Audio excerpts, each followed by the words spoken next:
जम्मू कश्मीर किस तरह से आप उनके दौरे को देख रहे हैं और क्या कुछ उम्मीदें हैं? एक तरफ से अभी डिबल गवर्नमेंट ऑफ सिस्टम है, यूटी है, स्टेट की भी जाहिर सी बात है उस पर बस अपना कमेंट। मुझे लगता है जब हमारे होम मिनिस्टर साहब आते हैं तो जम्मू कश्मीर का माहौल अच्छा हो जाता है।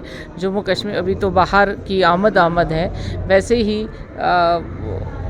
होम मिनिस्टर का आना बायस फ़ख्र रहता है जम्मू कश्मीर के लोगों के लिए।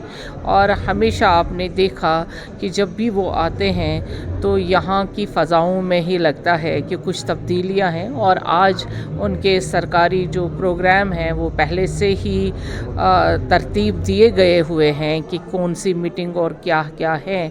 बाकी हम सबों के लिए मुझे लगता है कि बहुत गौरव की बात होती है, हमें मिलने का मौका भी मिलता है और सरकारी उनकी जो मीटिंग्स रहती हैं वो आप सबों के सामने आ ही जाएंगे। कल गवर्नमेंट ने एक एफिडेविट पेश किया, उसमें यह कहा कि एग्जिस्टिंग रिजर्वेशन पॉलिसी जनरल है, लेकिन आज उस पर मीटिंग भी हुई।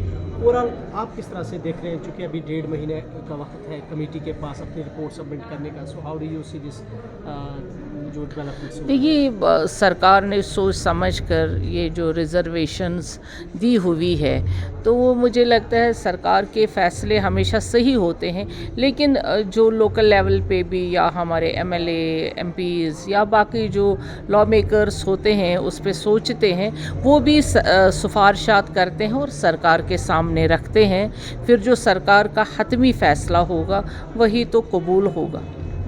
पेशन का भी जो सेंट्रल गवर्नमेंट ने दी है, जो एक तरह से हम सब जानते हैं, तो अब उस पे मुझे लगता है कि शोर शराबा करने की ज़रूरत नहीं है। लेकिन हर एक को अपनी राय रखनी, वो तो सारे रख ही रहे हैं, तो उसमें भी कोई कबाहत नहीं है। लेकिन जहाँ तक देख सकते हैं कि मेरिट का भी ख्याल रखना, जैसे सभी कह रहे हैं कि मुझे नहीं लगता है मेरिट उसमें कहीं पे भी स्किप हो रहा है। मेरिट का जो है ओपन मेरिट के लिए जितना है वो तो बराबर है, उसमें कोई स्किप की कोई मतलब मुझे नहीं लगता कोई अंदेशा है उसमें। आपको लगता है क्या? अथॉरिटीज़ ने आज एक बार फिर मीरवाइज कश्मीर को घर में नज़रबंद, एक शिया आलिम दीन उन्हें भी नज़रबंद किया गया है। जुम्मे के हालात भी आप जानते हैं, सो ये बार बार नज़रबंद करना और दूसरी तरफ से हालात के हवाले से ये दावा करना कि ऑल इज़ वेल, सो क्या कहेंगे? देखिए, अभी जिस प्रोग्राम के लिए मैं आई हूँ, मैं उस प्रोग्राम के लिए ज़्यादा बात करूँ तो ज़्यादा बेहतर है, बाकी सरकार बेहतर जानती है। आखिरी सवाल मेरा आपसे, चूँकि फाइनली सदर ने भी अब वक्फ अमेंडमेंट बिल को मंजूरी दे दी है, लेकिन पूरे मुल्क की सतह पर हम देख रहे हैं कि जो मुस्लिम अंजुमन हैं, जो एसोसिएशंस हैं, इधर मुत्तहिदा मजलिस उलमा भी है, वो इसके खिलाफ बार बार एहतजाज कर रहे हैं और नाराज़गी जता रहे हैं, अपोजिशन भी लगातार।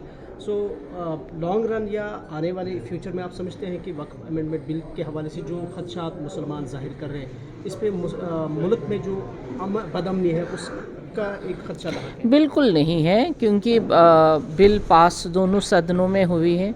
और आप देखिए आइंदा कुछ सालों में जो क्योंकि मैं खुद रही हूँ सेंट्रल वक्फ काउंसिल में और यहाँ भी वक्फ को देख रही हूँ, कुछ चीज़ें हैं जो वाकई जो जिस पे लोग खदशा ये ज़ाहिर कर रहे हैं, वो ये है कि जिनके पास जो लैंड ग्रैबर्स हैं या जिन्होंने वक्फ को अपनी जायदाद समझा था, उनके लिए तो ये एक सिग्नल है कि भाई अब आपको ये मौका नहीं दिया जाएगा।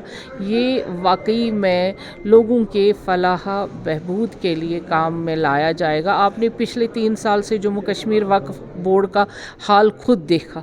जिन्होंने इसको अपनी जायदाद समझी थी तो उन्होंने पहले तो बहुत वावेला किया, लेकिन अभी जम्मू कश्मीर के लोग खुश हैं। वैसे ही इस बिल को भी पहले वावेला वही लोग करेंगे जो जिनकी ये जायदाद बिल्कुल 5-10 लोगों में हर एक बोर्ड में हमने देखा है।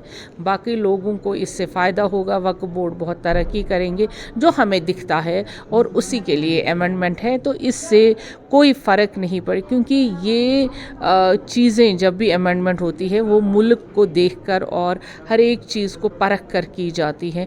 लेकिन अपोजिशन का काम रहता है वो नून में नुक्ता निकालते हैं। Thank you so much.